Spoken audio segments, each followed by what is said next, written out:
Hi guys, my name is Taya. Today I would like to speak with you about narcissism and abusive relationship.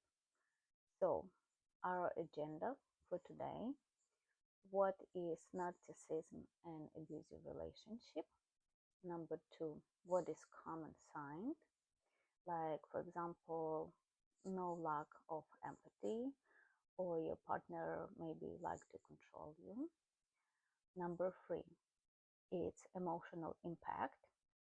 So what does that mean? Isolation or confusion. Number 4, it's recognize your cycle. How much cycle did you go through to repeat again and again before you stop? Number 5, setting boundaries and have your zone push back. Number 6, what is step for healing? What do you need to do? Number 7, when you need to leave. And number 8, what is your to-do list? So let's start. What is narcissism and abusive relationship, and how different type you can have abusive relationship? So for abusive relationship, you can have 5 different type. It can be physical abusive, when somebody physically give harm to your body. Number 2, it can be emotional and manipulation. Number 3, it's psychological. Number 4, financial. And number 5, sexual. So let's have step by step. What is physical abusive relationship? I think everybody understands that already. If somebody beat you and give you harm for your physical body, and it's much more common that people recognize.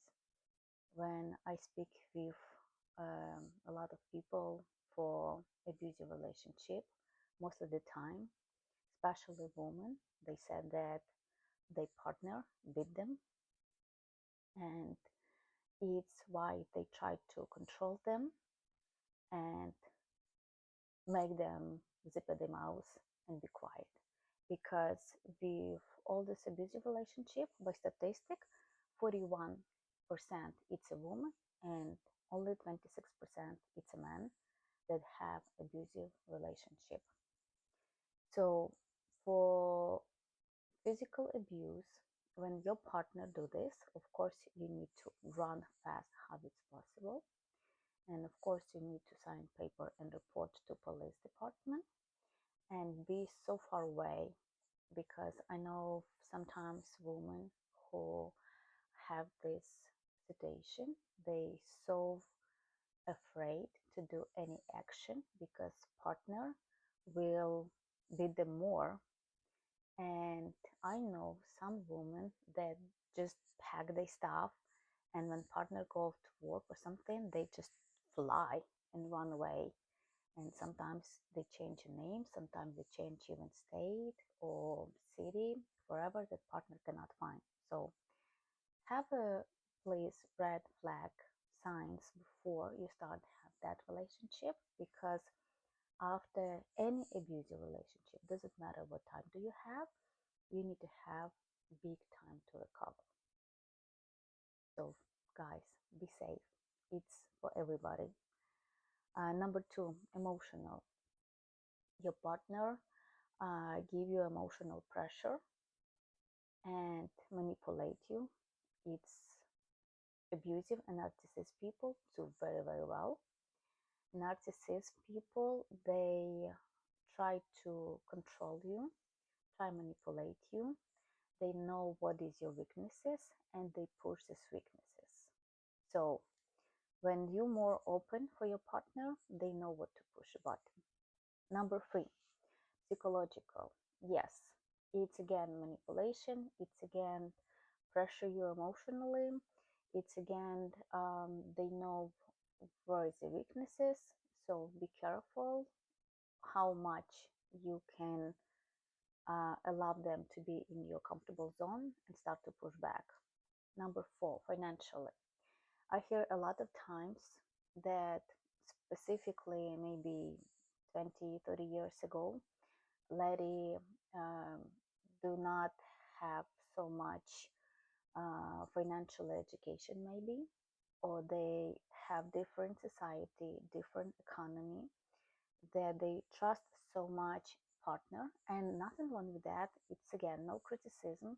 Everybody pick it up what's working for the couple and family.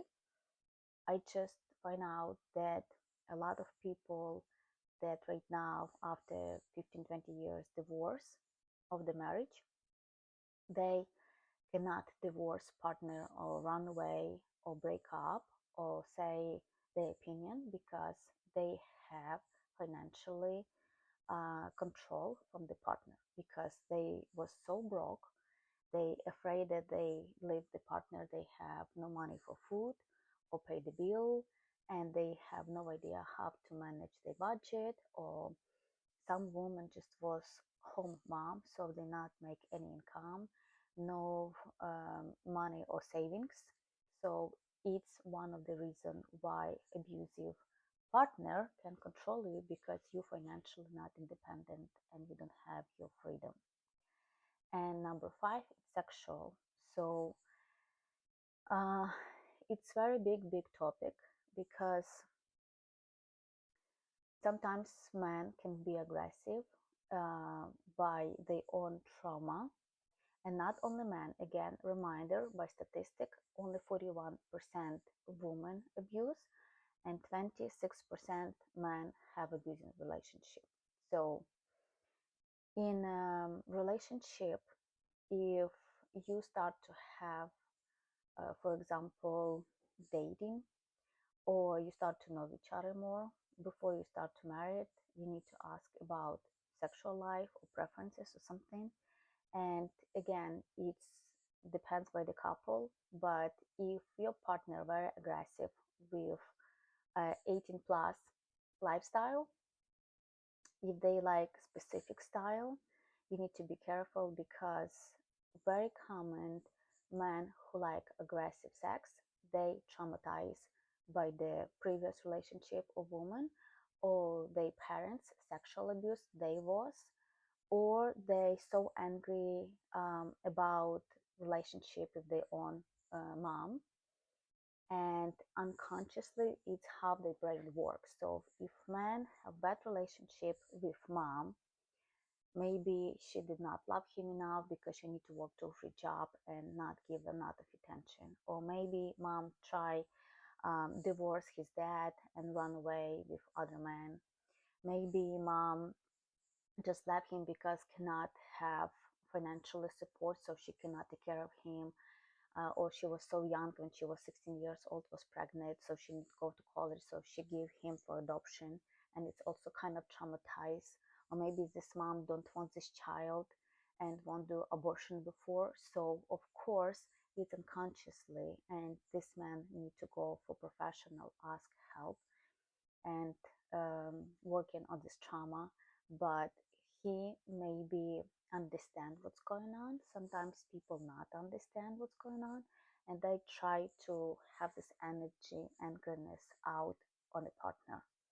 So it's why they have very aggressive type of sexual energy. So they can also be abusive with that. Um, in I think we cover what does it mean abusive and what type we have.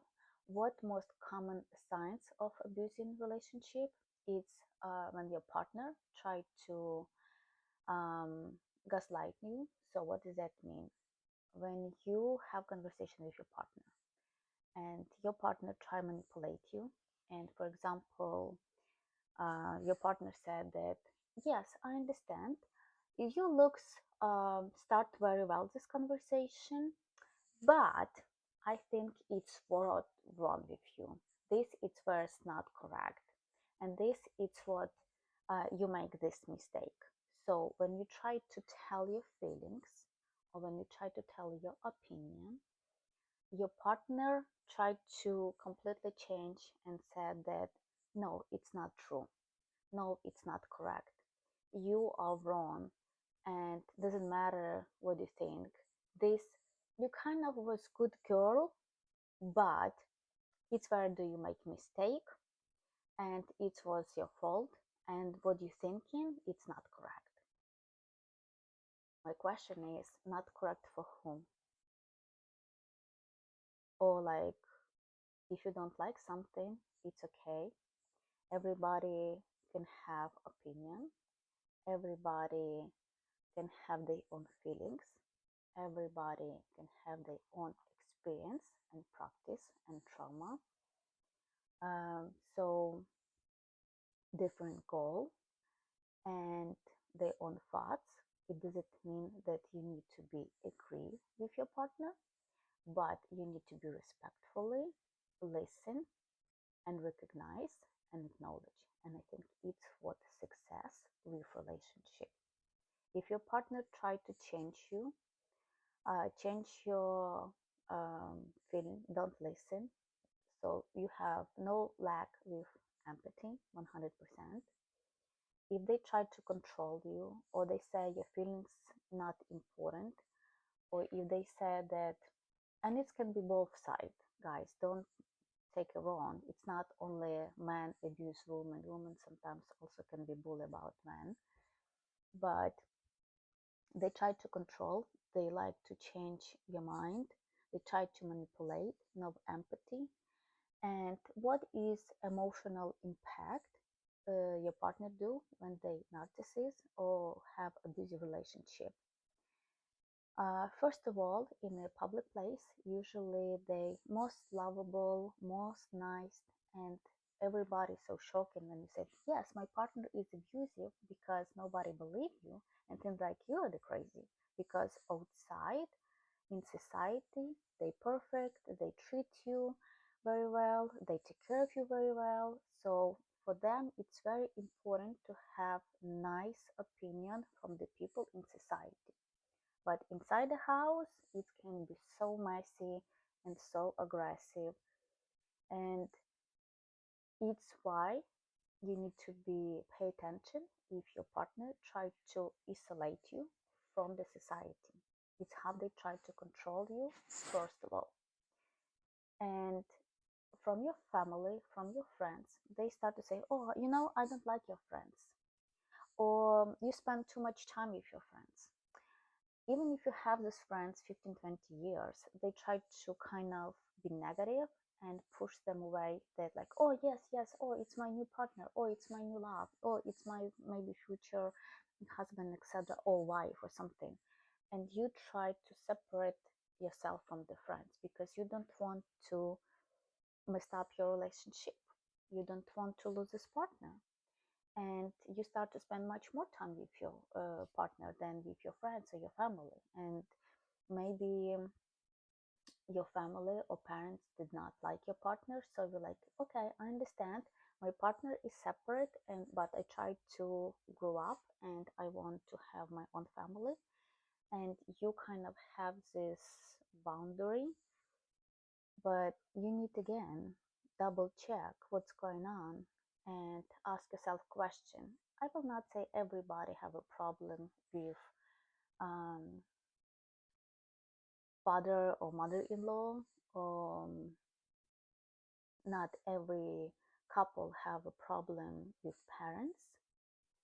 But if your future partner or right now partner try to isolate you, it's a very big red flag, because then less people do you have, then more control they do. Because what do you do? Like, you stop to do your hobby, you stop to meet people, you stop to communicate with society, people that more close to you, so they have much more pressure and much more control. And when it starts to be so messy and they destroy it emotionally your life and other ways, physically, maybe sexually, maybe emotionally, psychological, again, later you have nothing where to run. Even if you make decision like, yes, it's uncomfortable, it's too much, I cannot handle, I need to leave, but you don't have anywhere to go. You don't have any place. You lost your friends to support you. You lost your family and parents that can support you, because when they need you, you was not there. And right now, when you need them, like, okay, you have your own partner, so go and spend time with your partner. It's what the goal for narcissists and abusive people. Recognize cycle. If you not pay attention to the red flag that people have, you start this relationship, and maybe on the start everything is good, everything is wonderful, and you fall in love, and emotion control your life. Be very careful, because if you start to have that relationship, you understand that you will make mistake again and again and again. Usually, by statistic, people have from 3 to 7 cycle. If they understand, like, and again, don't take it wrong, not every day is happiness, not every day is la la land, not always will be perfect life and only laugh, a lot of money, travel, good food, everything that you can afford. Sometimes you have a economy crash. Sometimes you can lost a family member. Sometimes you can be emotional or lost a job. Sometimes if you start to have a child, your child can be sick, or maybe you sick or something. Forever, not every day is only happy land. And when start to be bumpy, you need to understand what partner next to you. If your partner take care of you and support you, it doesn't matter what happened, or your partner run away and start even extra pressure you and push you. So if you have, for example, bad moment and your partner push you too much, you recognize, okay, I cannot handle this anymore, I need to leave. And when you try to leave, maybe you was smart enough to have some savings or have your own job, that you have your own money. You move and start to rent again apartment, or you just go a few days to your friend house or your family back and live a little bit, few weeks. But your partner, if it's narcissist, he tried to always return you back, because it's almost like emotional vampire. They need your energy. So when you're exhausted, they don't care about you. When you again recover and have a full of energy, they want you back. So, and this is where start roller coaster. So are you ready for that? Or you don't ready? It's your choice. But most of the time, by statistics, people have from 3 to 7 cycle.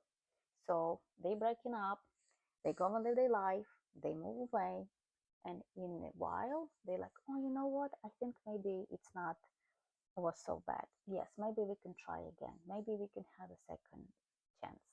And you start to date again, you start to not divorce, you start process for divorce, you start again, you have a second chance, and we start this game again. In a while, maybe everything is great, but it's repeat. You make decision, you know what, again, it's too much, I cannot handle, I need to leave. And you do it again, leave. In a while, you can return. And before you recognize, you completely maybe emotionally destroyed, you psychological mess, you financially broke. And after you make decision like, hey, yes, 100%, it's not what I need in my life, I need to change, it's take a while. And when you take a while, usually it's around like 3 years. So guys, are you ready to have 3 years spent in your life to have this roller coaster? And after you have much more extra years to recover. It's again depends by the each person and practice how much you will spend time for recovery.